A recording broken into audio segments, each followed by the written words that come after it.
Hi, my name is Nick. Hi, my name is Mike. Hi, my name is Michelle. Hi, my name is Heidi. My name is Stephanie Cochera, and this is Maternal Instincts. I never knew light until I met my sunshine. Sunshine is what I call my youngest daughter. On August 15, 2014, I gave birth to the light of my life. It was horrific, but it was wonderful. It was messy, but it was beautiful. I could have lost her, but by some stroke of luck or magic or fate, whatever you want to call it, she beat the odds, and I will never ignore my motherly instincts again. Who here has been involved in a traumatic birth?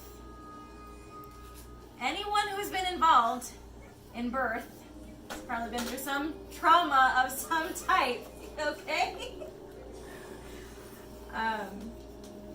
The birth of my youngest was one of the most traumatic moments of my life.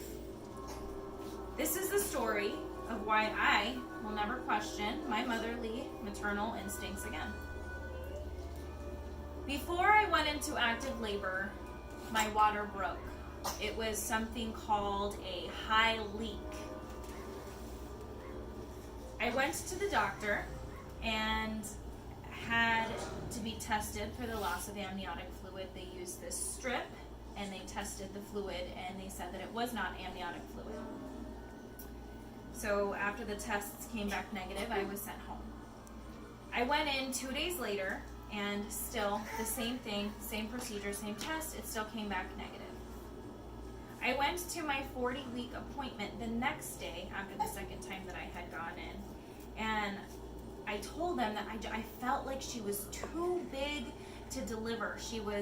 I could feel her on my hips, and it was too much. I didn't think that her head or her body was gonna make it through. So this prompted the nurse to do an ultrasound. What they found in the ultrasound was that the baby that I was carrying had very, very little amniotic fluid left.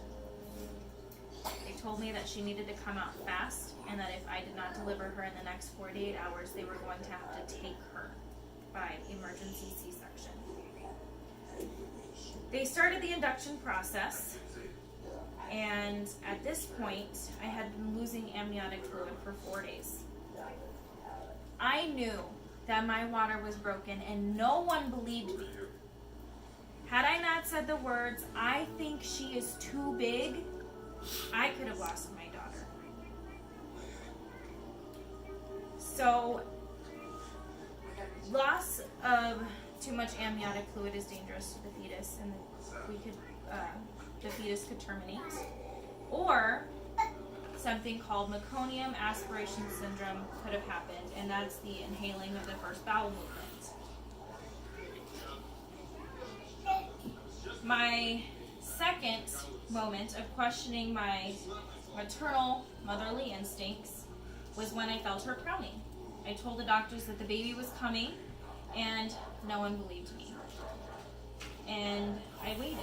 I was in a significant amount of pain as I was waiting.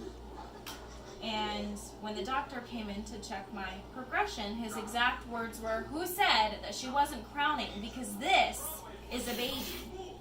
Because I was crowning. This resulted in her being born with a bruise around her head. Had I just done what my body was telling me to do, I could have prevented this. My maternal instincts were silenced, and I learned the hard way. This was my story, and one that I should never ignore again. I allowed them to reject my coming into labor. I was a mother of 2. I knew what was happening, and I allowed them to silence me. I know what it feels like to crown, and I put myself in unnecessary pain, and I put my child in unnecessary danger. Always follow your maternal instincts. They are given to you by nature. You are born with it. Never let your maternal instincts be silenced, and always listen to your sunshine. Thank you.